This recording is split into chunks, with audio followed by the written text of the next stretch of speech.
কোকৰাঝাৰ ইয়াৰ উদ্দেশ্য কি হ'ব পাৰে আপুনি নাই, গণতন্ত্ৰ ব্যৱস্থাটো আমি চবতে প্ৰচাৰ কৰিব লাগে। সংসদীয় গণতন্ত্ৰ আমাৰ দেশৰ চবতকৈ ডাঙৰ নীতি। এই দেশখন পৰিচালনা কৰা, এই দেশত কোনো ব্যক্তিক মানে কোনো তেনেকুৱা ধৰণৰ ক্ষমতা দিয়া হোৱা নাই যিটো নিজে সিদ্ধান্ত ল'ব, নিজে কৰিব। আমাৰ দেশৰ নীতিটোৱে হ'ল ৰাইজৰ দ্বাৰা ভোটৰ জৰিয়তে নিৰ্বাচিত হোৱা এই মানে প্ৰতিনিধিসকলেহে চৰকাৰ গঠন কৰিব। তেওঁলোকৰ পৰাহে প্ৰধানমন্ত্ৰী হ'ব, তেওঁলোকৰ পৰাহে মন্ত্ৰী হ'ব, প্ৰধানমন্ত্ৰীয়ে বনাই ল'ব। আৰু তেখেতসকলে যিটো ভাবে সেইটো কৰিবৰ কাৰণে গোটেই দেশৰ প্ৰতিনিধিসকলৰ পৰা মত ল'ব লাগে। আৰু সেই মতটো ক'ত হয়? পাৰ্লিয়ামেণ্টত, যদি কেন্দ্ৰৰ হয়, আৰু যদি ৰাজ্যৰ হয় তেতিয়াহ'লে বিধানসভাত, BTCতো বিধানসভাত। বিধানসভাৰ অনুমোদন নোহোৱালৈকে চৰকাৰে বা প্ৰধানমন্ত্ৰী মন্ত্ৰীয়ে যিটো কেবিনেটত সিদ্ধান্ত লয় সেইটো যদি নতুন হয়, নতুন আইন প্ৰণয়ন কৰিব খোজে তেতিয়াহ'লে সেইটো কৰিব নোৱাৰে। সেইটো সিদ্ধান্ত লোৱাৰ পিছত বিধানসভাত আহিব লাগিব। বিধানসভাত সব ৰাইজৰ প্ৰতিনিধিয়ে তেওঁলোকৰ মতটো দিব লাগিব। ইয়াৰ পিছত মেজৰিটিয়ে যিটো ক'ব সেইটো লৈহে চৰকাৰে কাম কৰিব পাৰিব। গতিকে সেইটোৰ কাৰণে বিধানসভা আৰু সংসদৰ গুৰুত্বটো, গতিকে সেই বিষয়টো ৰাইজেও জানিব লাগিব যে বিধানসভাই কি কৰি আছে। আৰু সেইটোৰ কাৰণে বৰ্তমানত আমি সেই ব্যৱস্থাটো লৈ আছোঁ। মুখ্যমন্ত্ৰী ডাঙৰীয়াই বহুত কনচাৰ্ণ সেইটোৰ কাৰণে যে আজি বিধানসভা গুৱাহাটীত হৈ থাকিলে মানুহে ইমান নাজানে তাত কি হৈছে, কি হৈ থকা নাই। কিন্তু কোকৰাঝাৰত বিধানসভা হোৱাৰ লগে লগে চবৰে এটা মানে জানিবলৈ ইচ্ছা যে সেই বিধানসভাত কি বিষয়ত আলোচনা হ'ব, কি কথা তাত মানে চৰ্চা হ'ব, আৰু চৰকাৰে বা বিধানসভাই তাত কি সিদ্ধান্ত ল'ব, চবে সেইটোৰ কাৰণে কনচাৰ্ণ হ'ব। আৰু আজিকালিৰ দিনটোত চবে জানিব লাগে ৰাইজৰ মতটো বিধায়কৰ জৰিয়তে বিধানসভালৈকে আহিব লাগিব। ৰাইজে কোনটো ভাল পাইছে, কোনটো বেয়া পাইছে, কি ধৰণৰ অসুবিধা পাইছে, কেনেকুৱা ধৰণৰ ব্যৱস্থা লোৱাটো বিচাৰিছে, সেইবোৰ কথা যাহাতে নিজৰ নিজৰ বিধায়কক কয় আৰু বিধায়কখিনিয়ে যাহাতে সেইখিনি কথা বিধানসভাত আহি পালে কয়, আৰু তাৰ পৰা যাহাতে চৰকাৰে জানে। আৰু তাৰপিছতে চৰকাৰে ৰাইজেৰ এই মানে যিবিলাক মানে সুখ দুখ বিভিন্ন কথা কৈ আছে এই বিষয়ত চৰকাৰে তেতিয়াহে বিবেচনা কৰিব, তেতিয়াহে মানে সিদ্ধান্ত ল'ব। গতিকে সেইটোৰ কাৰণে আজি মানে কোকৰাঝাৰত যিটো বিধানসভা বহিব সেইটো ৰাইজৰ সজাগতা এটা আনাৰ কাৰণে যে বিধানসভাৰ গুৰুত্ব কিমান আৰু বিধানসভালৈ ৰাইজৰ চিন্তা কেনেকৈ যাব পাৰে।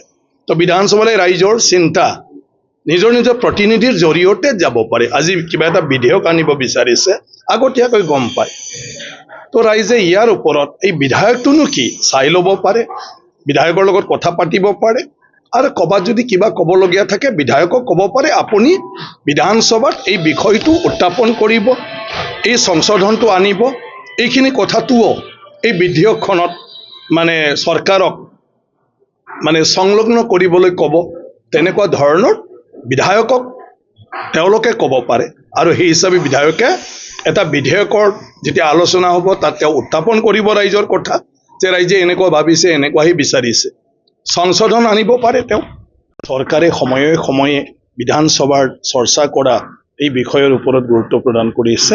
গতিকে ৬ষ্ঠ অনুসূচী এৰিয়াটো বিশেষ কৰি বড়োলেণ্ড, কাৰ্বি আংলং আৰু ডিমা হাছাও এই তিনিটা 6 শিডিউল এৰিয়াৰ ক্ষেত্ৰত এই আলোচনা মই ভাবোঁ অতিকৈ মানে প্ৰচুৰ হ'ব, মানে ভাল ফল পাব।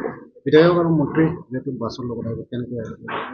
মানে বাছত উঠি আহিব কেনেকুৱা নহয়, তাৰমানে যাহাতে মানে তাৰ পৰা আহোঁতে কাৰো অসুবিধা নহয়। আৰু বিধানসভা বুলি ক'লে এইটো হ'ল আমাৰ আটাইতকৈ মানে কি কয় টপত থকা, মানে ওপৰত বিধানসভাৰ পৰাহে চব হ'ব।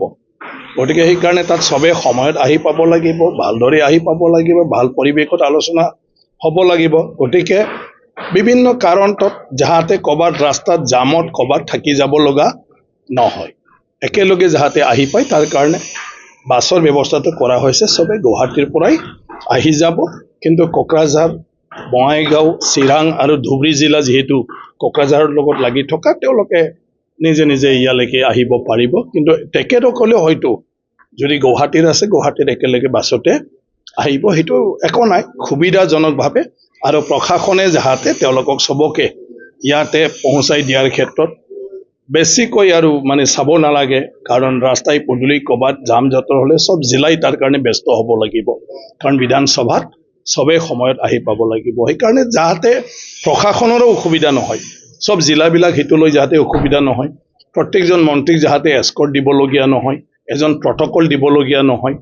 গতিকে তেনেকুৱা ধৰণৰ এই বিধানসভাৰ কাৰণে যাতে কোনো অসুবিধা হ'ব নালাগে বেলেগ দিশত, যিহেতু বাহিৰত আমি কৰিছোঁ, সেইটোৰ কাৰণে সেই ব্যৱস্থাটো কৰা হৈছে। এটা এস্কৰ্ট পাইলটৰে গুৱাহাটীৰ পৰা ইয়ালৈকে মন্ত্ৰী বিধায়ক চবেই আহি পাব, আৰু সেই এস্কৰ্ট পাইলটেদি চবেই তাত গৈ পাব। আৰু তেনেকুৱা ধৰণৰ মানে আমাৰ বিভিন্ন গাড়ী ঘোঁৰা লৈ মানে এক্সক্লুচিভলি খৰচা পাতি নহয়, আৰু তেনেকুৱা ল এণ্ড অৰ্ডাৰ চিটুৱেশ্যনো ক্ৰিয়েট নহয়। নাই, এইটোতো তেখেতৰ মানে শ্বেডিউল, অফিচিয়েল শ্বেডিউলবিলাক মানে মুখ্যমন্ত্ৰী ডাঙৰীয়া তেওঁৰ গধুৰ দায়িত্ব আছে। গতিকে কেতিয়া কি কি শ্বেডিউল হৈ থাকে সেইটোৰ লগত নিৰ্ভৰ, গতিকে আপোনালোকে এইটো গম পাই যাব। না, প্ৰস্তুতি ৰেডি, অকল অহাকালি সময়টো ৰৈ আছোঁ 12টা বাজি। গতিকে অহাকালি মানে 12 বজাত হ'ব, গতিকে অহাকালি 12 বজা হোৱাৰ লগে লগে ছেশ্যন চলি যাব।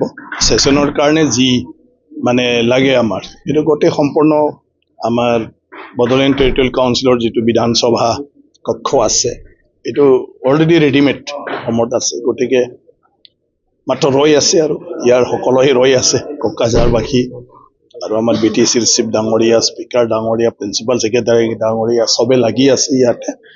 গতিকে গোটেইটো ৰেডি।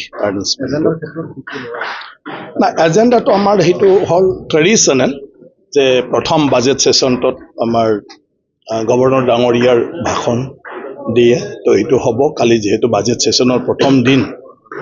আৰু ইয়াৰ পিছত আমি কোকৰাঝাৰত যিহেতু হৈছে, মানে তাত আমি অধ্যক্ষৰ মানে উদ্যোগত, স্পীকাৰ্ছ ইনিচিয়েটিভত আমি এটা এটা বিষয় লৈ আলোচনা কৰোঁ, যিটো বিধানসভাত মানে বিভিন্ন প্ৰশ্নকালীন বা অন্যান্য শিতানত সম্ভৱ নহয় চব বিষয়টো কথা পাতা, আৰু যিটো জৰুৰী বুলি ভাবে। সেইকাৰণে এইবাৰ প্ৰথম মানে ঐতিহাসিক দিন সেইটো অসম বিধানসভাৰ কক্ষৰ বাহিৰত বহিব। গতিকে ক'ত বহিব, এইটো হ'ল 6 শিডিউল এৰিয়াত, বডোলেণ্ড টেৰিটৰিয়েল কাউন্সিলত, বডোলেণ্ড টেৰিটৰিয়েল কাউন্সিলৰে বিধানসভা কক্ষত বহিব। সেইটোৰ কাৰণে মুখ্যমন্ত্ৰী ডাঙৰীয়াই এডভাইচ দিছে যে আমি এক্সক্লুচিভলি 6 শিডিউল এৰিয়াৰ বিষয়ে, তাৰ মানে সামাজিক, অৰ্থনৈতিক আৰু সকলো দিশৰ উন্নয়ন, আৰু সেই কাউন্সিলটো এম্পাৱাৰমেণ্ট কৰাৰ ক্ষেত্ৰত কি কি মানে বিষয় আছে, যিটোৰ ওপৰত অসম চৰকাৰে উদ্যোগ ল'ব পাৰে, ইয়াৰ ওপৰত এটা চৰ্চা, য'ত সকলো বিধায়কে পাৰ্টিচিপেট কৰিব, তেওঁলোকৰ মনৰ কথা ক'ব। আৰু আমাৰ 6 শিডিউল এৰিয়াৰ বিধায়কসকল আছে, তেওঁলোকে 6 শিডিউল বিষয়ে চলি থকা আৰু প্ৰয়োজনীয়তা, তেওঁলোকৰ কি কি মানে বিষয় আছে, যিটো অসম চৰকাৰে উদ্যোগ ল'লে সেই এৰিয়াবিলাকো মানে চব ক্ষেত্ৰতে আগবাঢ়ি যোৱাত মানে সহজ হয়, সেইবোৰ বিষয় তেওঁলোকে তাতে চৰকাৰক দৃষ্টিগোচৰ কৰাব। আৰু গোটেই কথাটো বিধানসভাই চৰকাৰলৈ প্ৰেৰণ কৰিব। যিমানখিনি ইয়াত আলোচনা হ'ব, সেইদিনাও মুখ্যমন্ত্ৰী ডাঙৰীয়া তেওঁ তাতে সকলো প্ৰশ্নৰ উত্তৰ দিব, আৰু যিখিনি আমি আলোচনা মানে কৰা হয় সেইটো বিষয়ত চৰকাৰে বিহিত ব্যৱস্থা লোৱাৰ কাৰণে বিধানসভাই 1 মাহৰ ভিতৰত সেইটো প্ৰেৰণ কৰিব, আৰু সেই হিচাপে চৰকাৰে উদ্যোগ ল'ব।